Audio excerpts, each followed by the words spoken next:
ದೇವರು ಪ್ರೀತಿಸುವ ಪ್ರೀತಿಯ ಬಿಗ್ ಜೆ ಟಿವಿ ಪ್ರಿಯ ವೀಕ್ಷಕರಿಗೆ ನಮ್ಮ ಕರ್ತನಾದ ಯೇಸು ಕ್ರಿಸ್ತನ ಹೆಸರಿನಲ್ಲಿ ನಿಮ್ಮನ್ನು ವಂದಿಸಿ ಸ್ವಾಗತ ಬಯಸ್ತಿದ್ದೇವೆ. ಬನ್ನಿರಿ,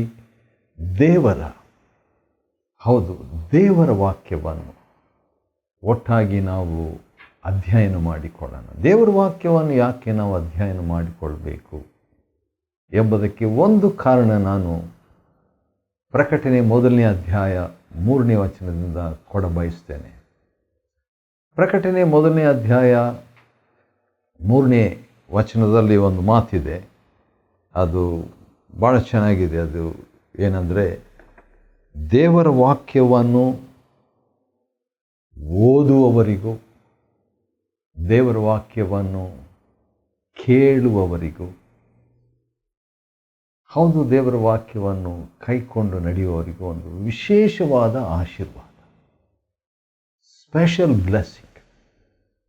ಪ್ರಕಟಣೆ 1:1ರಿಂದ 3 ವಚನಗಳು ನೋಡುವಾಗ ದೇವರ ಪ್ರಕಟಣೆ, ಯೇಸು ಕ್ರಿಸ್ತನ ಮುಖಾಂತರವಾಗಿ ನಮಗೆ ದೊರೆಯುವಂಥ ಪ್ರಕಟಣೆ, ಅದರ ಧ್ಯಾನ, ಅದನ್ನು ಕೇಳಿಸ್ಕೊಳ್ಳೋದು, ಅದನ್ನು ಓದುವಂಥದ್ದು, ಅದನ್ನು ಕೈಕೊಂಡು ನಡೆಯುವಂಥದ್ದು ವಿಶೇಷ ಆಶೀರ್ವಾದವನ್ನು ಕೊಡುವಂಥದ್ದಾಗಿದೆ. ಅದನ್ನು ಯಾಕೆ ನಾವು ಕಳ್ಕೊಳ್ಬೇಕು ಭೂಲೋಕದಲ್ಲಿದ್ದಾಗ ಎಂಬ ಒಂದು ಕಾರಣವನ್ನು ಕೊಟ್ಟು ನಾನು ಮುಂದುವರಿಸ್ತೇನೆ. ಮಾರ್ಕನ್ ಬರೆದ ಸುವಾರ್ತೆ, the gospel according to Mark, chapter 15ನೇ ಅಧ್ಯಾಯ ಮಾರ್ಕನ್ ಬರೆದ ಸುವಾರ್ತೆ. ಅದರಲ್ಲಿ 2 ಭಾಗವಾಗಿ ವಿಭಾಗಿಸಿ ನಾವು ಅಧ್ಯಯನ ಮಾಡಿಕೊಡೋಣ. ಮಾರ್ಕನ್ ಸುವಾರ್ತೆ 15ನೇ ಅಧ್ಯಾಯ 1ರಿಂದ 24 ವಚನಗಳು ಮೊದಲನೇ ಭಾಗ, 25ರಿಂದ ಕೊನೆಯವರೆಗೆ 2ನೇ ಭಾಗ. ಆದ ಕಾರಣ ಮಾರ್ಕ 15 1ರಿಂದ 24ನೇ ವಚನದಲ್ಲಿ ಕ್ರಿಸ್ತನ 10 ಅನುಭವಗಳು, 10 ಎಕ್ಸ್ಪೀರಿಯನ್ಸಸ್ ಆಫ್ ಕ್ರೈಸ್ಟ್. ಏನೇನು ಅನುಭವ ನಮ್ಮ ಕರ್ತನಾದ ಯೇಸು ಅನುಭವಿಸಿದರು ನೋಡೋಣ ಬನ್ನಿರಿ. ಮಾರ್ಕನ್ ಸುವಾರ್ತೆ 15ನೇ ಅಧ್ಯಾಯ 1ನೇ ವಚನದಲ್ಲಿ ನೋಡುವಾಗ, ಧರ್ಮಶಾಸ್ತ್ರಿಗಳು ಅಂದರೆ ಮುಖ್ಯ ಯಾಜಕರು, ಹಿರಿಯರು, ಧರ್ಮಶಾಸ್ತ್ರಿಗಳ ಮತ್ತು ಆಲೋಚನಾ ಸಭೆಯವರೆಲ್ಲರೂ ಕೂಡ ಈಗೇನು ಮಾಡ್ತಾರೆ, ಯೇಸುವನ್ನು ಬೇಡಿ ಹಾಕಿಸಿ ಪಿಲಾತನಿಗೆ ಒಪ್ಪಿಸ್ತಾರೆ. ಹಾಗಾದರೆ ಬೇಡಿ ಹಾಕಿಕೊಳ್ಳುವ ಅನುಭವ, ಕರ್ತನಾದ ಯೇಸುವಿನ 10 ಅನುಭವಗಳಲ್ಲಿ ಮೊದಲನೇ ಅನುಭವ ಬೇಡಿ ಹಾಕಿಸಿಕೊಳ್ಳುವ ಅನುಭವ. ಒಬ್ಬ ಅಪರಾಧಿಯಂತೆ ಲೋಕವನ್ನೇ ನಿರ್ಮಿಸಿದ ಮಾತುಗಳಿಂದ ಮಹಾದೇವರು, ಹೌದು, ತೀತ 2ರಲ್ಲಿ ಆತನು ಮಹಾದೇವರು, ಯೋಹಾನ 1ರಲ್ಲಿ ಆತನು ಸ್ವತಃ ದೇವರು, ತೀತ 2ರಲ್ಲಿ ಭಾಗ್ಯಕರವಾದ ದೇವರು, ಮೊದಲನೇ ಯೋಹಾನ 5ರಲ್ಲಿ 20 ಆತನು ಮಹಾದೇವರು, ಸತ್ಯದೇವರು, ನಿತ್ಯ ಜೀವವು. ಮತ್ತು ರೋಮ 9ರಲ್ಲಿ ಆತನು ನಿರಂತರ ಸ್ತುತಿ ಹೊಂದತಕ್ಕ ದೇವರು. ಮತ್ತೊಂದು ಸಾರಿ ಹೇಳ್ತೀನಿ, ಇವೆಲ್ಲ ಕೂಡ ಯೋಹಾನ 1ರಲ್ಲಿ 17-18 ವಚನದಲ್ಲಿ ಆತನು ಸ್ವತಃ ದೇವರು, ರೋಮ 9:5-6 ವಚನಗಳಲ್ಲಿ ಆತನು ನಿರಂತರ ಸ್ತುತಿ ಹೊಂದತಕ್ಕ ದೇವರು. ಮತ್ತು ತೀತ 2ನೇ ಅಧ್ಯಾಯದಲ್ಲಿ ಆತನು ಬ್ಲೆಸ್ಸೆಡ್ ಗಾಡ್, ಭಾಗ್ಯಕರವಾದ ದೇವರು.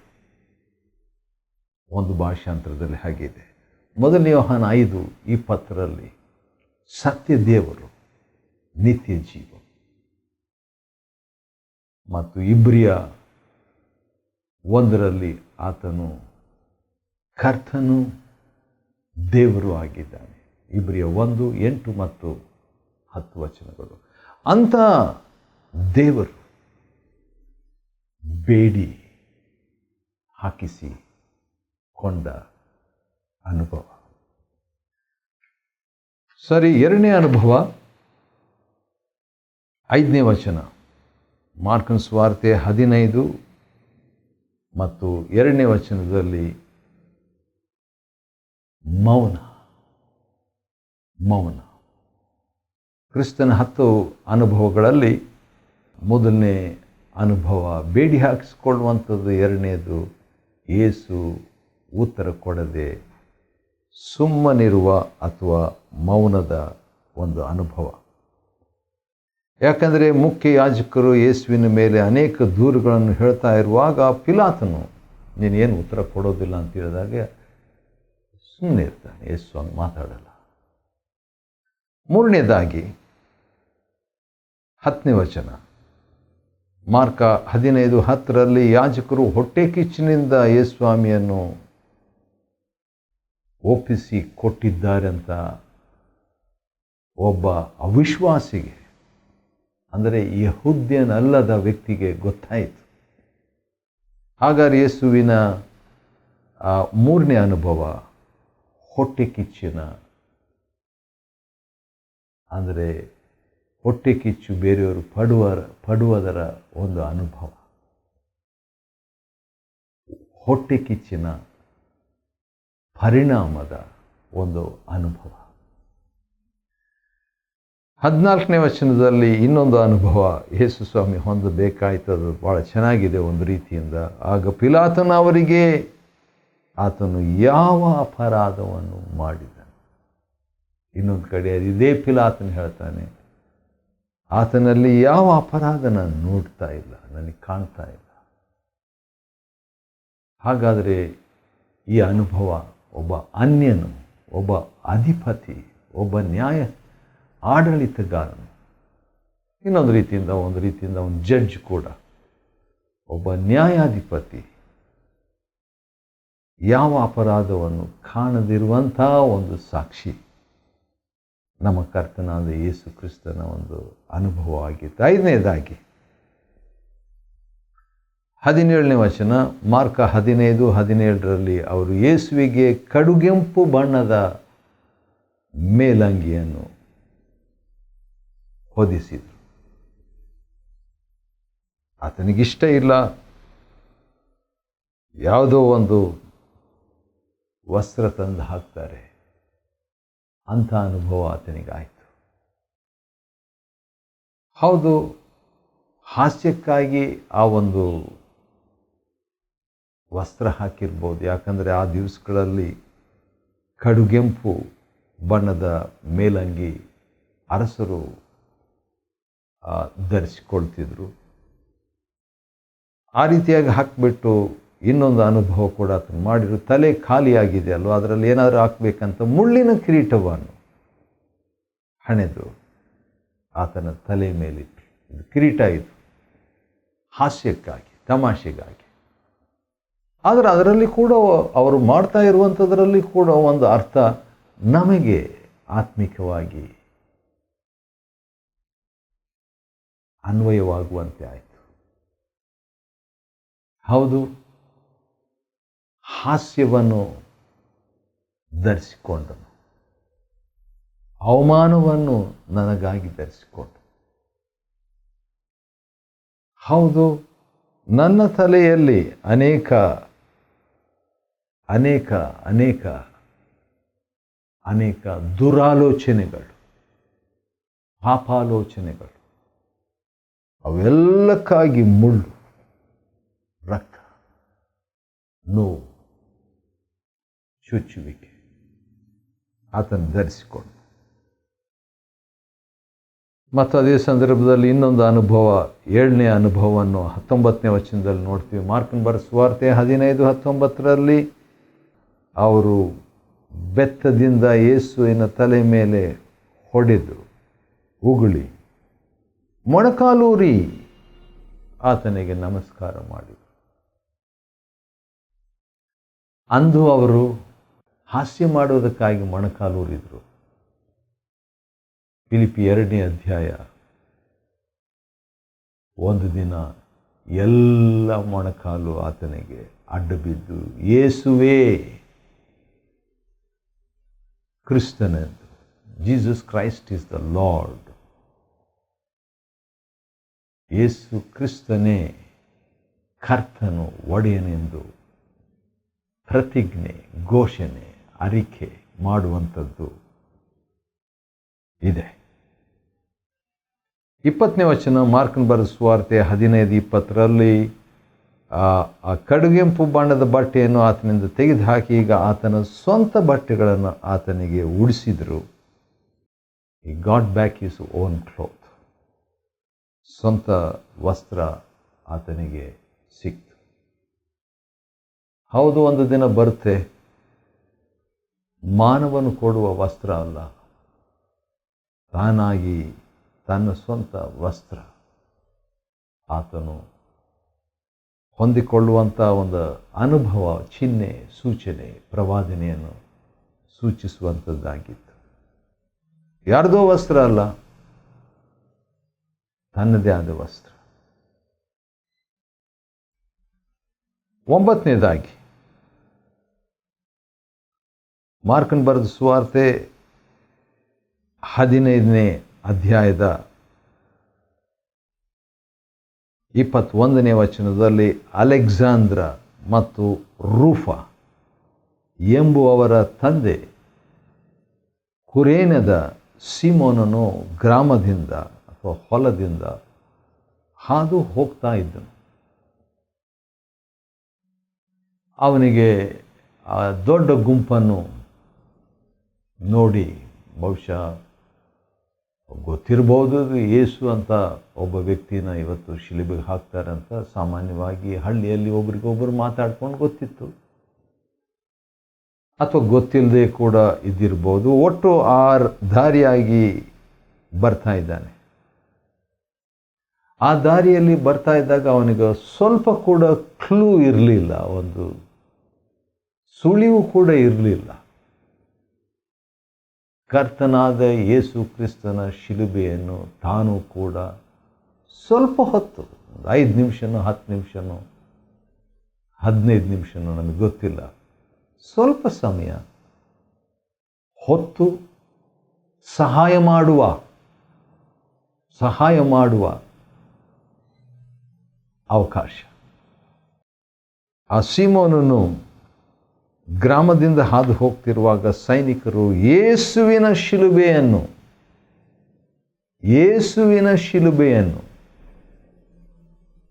ಹೊರುವಂತೆ ಸೀಮೋನನನ್ನು ಬಲವಂತ ಮಾಡಿದರು. ಮಾರ್ಕನ ಸುವಾರ್ತೆ 15ನೇ ಅಧ್ಯಾಯ 21ನೇ ವಚನದ ಪ್ರಕಾರ ಈ ಅನುಭವ ಯೇಸು ಸ್ವಾಮಿಗೆ ಬಹಳ ವಿಚಿತ್ರವಾದಂಥ ಒಂದು ಅನುಭವವಾಗಿರಬೇಕು. ಯಾಕಂದರೆ ಯೇಸು ಸ್ವಾಮಿಗೆ ಗೊತ್ತಿತ್ತು ತಾನು ಶಿಲುಬೆಯ ಅನುಭವವನ್ನು ಹೊಂದಲಿದ್ದಾರಂತ. ಶಿಷ್ಯರಿಗೆ ಪದೇ ಪದೇ ಈ ಮಾತನ್ನು ಯೇಸು ಸ್ವಾಮಿ ಹೇಳ್ತಿದ್ರು. ಮನುಷ್ಯಕುಮಾರನನ್ನು ಧರ್ಮಶಾಸ್ತ್ರಿಗಳು ಅಥವಾ ಯಹೂದಿ ನಾಯಕರು ಅನ್ಯ ಜನರ ಕೈಗೆ ಒಪ್ಪಿಸುವರು, ರೋಮನವರ ಕೈಗೆ ಒಪ್ಪಿಸಿಕೊಡುವರು. ಅವರು ಆತನನ್ನು ಹಿಂಸೆಪಡಿಸಿ ಕೊಲ್ಲುವರು. ಎಂಥ ಕೊಲ್ಲುವಿಕೆ, ಅದು ಶಿಲುಬೆಯ ಮರಣ ಅಂತ ಆತನಿಗೆ ಗೊತ್ತಿತ್ತು. ಆದರೆ ಇದೊಂದು ಆಶ್ಚರ್ಯ, ತಾನು ಆ ಶಿಲುಬೆಯನ್ನು ಹೊರಬೇಕು, ಬೇರೆ ಯಾರೂ ಕೂಡ ಹೊರುವಂಥ ಸಾಧ್ಯತೆಯೇ ಇಲ್ಲ. Only he can be the saviour on the cross. ಶಿಲುಬೆ ಹೊರುವುದು, ಆತನ ಶಿಲುಬೆಯನ್ನು ಆತನೇ ಹೊರಬೇಕು. ಹಾಗಿದ್ದಾಗ ರೋಮನವರು ಸೈನಿಕರು ಯೇಸುವಿನ ಶಿಲುಬೆಯನ್ನು ಇನ್ನೊಬ್ಬ ವ್ಯಕ್ತಿ ಹೊರುವಂತೆ ಸಹಾಯ ಮಾಡಲಿಕ್ಕೆ ಬಲವಂತ ಮಾಡಿದಾಗ ಅದೇನು ತೋರಿಸ್ತದೆ? ಯೇಸು ಸ್ವಾಮಿ ಇಲ್ಲ ಬೇಡ, ನಾನು ಈ ಭೂಲೋಕದಲ್ಲಿ ನಾನೊಬ್ಬನೇ ಶಿಲುಬೆ ಹೊರಬೇಕು, ಅದಕ್ಕಾಗಿ ತಂದೆ ನನ್ನನ್ನು ಕಳಿಸಿದ್ದು ಅಂತ ಹೇಳಲಿಲ್ಲ. ಸಹಾಯ ಮಾಡ್ತೀಯಾ? ಮಾಡು. ಒಂದು ವೇಳೆ ಸೀಮೋನು ಹೊರಗೆ ಹೋಗಿ ಹೇಳ್ಬೋದು, ನಾನು ಹೆಲ್ಪ್ ಮಾಡಿದೆ ಯೇಸು ಸ್ವಾಮಿಗೆ. ಯೇಸು ಸ್ವಾಮಿ ಯಾರೂ ಹೆಲ್ಪ್ ಮಾಡಲಿಲ್ಲ, ನಾನು ಒಬ್ಬನೇ ಮಾಡ್ತೀನಿ ಎಂಬುದಾಗಿ ಹೇಳಲಿಲ್ಲ. ಆಯಿತು, ನೀನು ಸ್ವಲ್ಪ ಸಹಾಯ ಮಾಡೋದಿದ್ರೆ ಆಗಬಹುದು. ಅಲ್ಲಿ ಯೇಸುವಿನ ದೀನತ್ವವನ್ನು ನಾನು ನೋಡ್ತೇನೆ ರೀ. I see the humility of Christ in helping others to help to carry the cross. ಶಿಲುಬೆಯನ್ನು ಹೊರಲಿಕ್ಕೆ ಹೌದು ಯೇಸು ಸ್ವಾಮಿ ಅನುಮತಿಸಿದ, ಬೇಡ ಅಂದಿಲ್ಲ. ಕೊನೆಯದಾಗಿ ಅಂದ ಹಾಗೆ ಮಾರ್ಕನ ಬರೆದ ಸುವಾರ್ತೆ 15ನೇ ಅಧ್ಯಾಯ 1-24 ವಚನಗಳಲ್ಲಿ ಇರುವಂಥ ಯೇಸು ಕ್ರಿಸ್ತನ 10 ಅನುಭವಗಳನ್ನು ನಾವು ನೋಡಿಕೊಳ್ತಾ ಇದ್ದೇವೆ. ಅದರಲ್ಲಿ ಕೊನೆ ಅನುಭವ 24ನೇ ವಚನದಲ್ಲಿ ಇರುವಂಥದ್ದನ್ನು ನಾವು ನೋಡ್ತೇವೆ. ಅದೇನಂತ ಹೇಳಿದರೆ, ಈಗಾಗಲೇ ಒಂದು ಕಡುಗೆಂಪು ಬಣ್ಣದ ವಸ್ತ್ರ ಒಂದು ಹಾಕಿದ್ರು, ಆ ಮೇಲಂಗಿಯನ್ನು ಈಗ ತೆಗೆದುಬಿಟ್ಟು ಮೇಲಂಗಿಯನ್ನು ಹಾಕಿದ್ರು. ಮಾರ್ಕ 15:17 ಆ ಕಡುಗೆಂಪು ಬಣ್ಣದ ಬಟ್ಟೆಯನ್ನು ಆತನಿಂದ ಈಗ ತೆಗೆದು ಹಾಕಿದರು. 20ನೇ ವಚನ ಮಾರ್ಕ 15:20. ಈಗ ಆತನ ಸ್ವಂತ ಬಟ್ಟೆಗಳನ್ನೇ ಆತನಿಗೆ ಉಡಿಸಿ ಶಿಲುಬೆಗೆ ಹಾಕುವುದಕ್ಕೆ ತೆಗೆದುಕೊಂಡು ಹೋದರು. ಆದರೆ ಈಗ 24ನೇ ವಚನ ಮಾರ್ಕ 15:24 ನೋಡುವುದಾದರೆ, ಆತನ ಬಟ್ಟೆಗಳನ್ನು, ಸ್ವಂತ ಬಟ್ಟೆಗಳನ್ನು ಕೂಡ ಪಾಲು ಮಾಡಿಕೊಳ್ತಾರೆ. ತನ್ನದೇ ಆದ ಸ್ವಂತ ಬಟ್ಟೆ ಅಂದರೆ ತನ್ನದೇ ಆದ ಹಕ್ಕು. ವಸ್ತ್ರ ಹಾಕ್ಕೊಳ್ಳೋದು ಅದು ಮೂಲಭೂತ, ಅದು ಬೇಸಿಕ್. ಅದನ್ನೇ ಆ ಗೌರವ, ಬೇಸಿಕ್ ಡಿಗ್ನಿಟಿ, ಮೂಲ ಅವಶ್ಯಕತೆ, ಅದು ಕೂಡ ಇಲ್ಲದೆ ಮಾಡಿಬಿಟ್ರು ಶಿಲುಬೆ ಮೇಲೆ. ಹೌದು, ಆತನ ಬಟ್ಟೆಗಳು ಯಾರಿಗಾಗ್ಬೋದು, ಯಾರಿಗೆ ಯಾವುದು ಬರುವುದು ಅಂತ ಹೇಳ್ಬಿಟ್ಟು ಚೀಟು ಹಾಕಿಕೊಂಡ್ರಂತೆ. ಅಲ್ಲಿ ಕೂಡ ಒಂದು ವಿಷಯ ಏನಂದರೆ, ಕೀರ್ತನೆಯಲ್ಲಿ ಆ ಬಗ್ಗೆ ಹೌದು ಪ್ರವಾದನೆ ಇತ್ತು. ಪ್ರವಾದನೆಯ ನೆರವೇರಿಕೆ ಪ್ರಕಾರವಾಗಿ ಆತನು ಸ್ವಂತ ವಸ್ತ್ರವನ್ನು ಕೂಡ ಹಾಕಿಕೊಳ್ಳದೆ ನಮಗೋಸ್ಕರವಾಗಿ ಆತನು ಅಂಥ ಒಂದು ಅನುಭವವನ್ನು ಹೊಂದಬೇಕಾಯಿತು. ಬತ್ತಲೆಯ ಒಂದು ಅನುಭವ. ಹೌದು, ಮಾರ್ಕನ್ ಬರೆದ ಸುವಾರ್ತೆ 15ನೇ ಅಧ್ಯಾಯ 1-24 ವಚನಗಳನ್ನು ಅಧ್ಯಯನ ಮಾಡಿಕೊಳ್ಳುವಂತೆ ದೇವರು ಕೊಟ್ಟ ಕೃಪೆಗಾಗಿ ಆತನಿಗೆ ಸ್ತೋತ್ರವಾಗಲಿ. ದೇವರು ನಿಮ್ಮನ್ನು ಆಶೀರ್ವದಿಸಲಿ.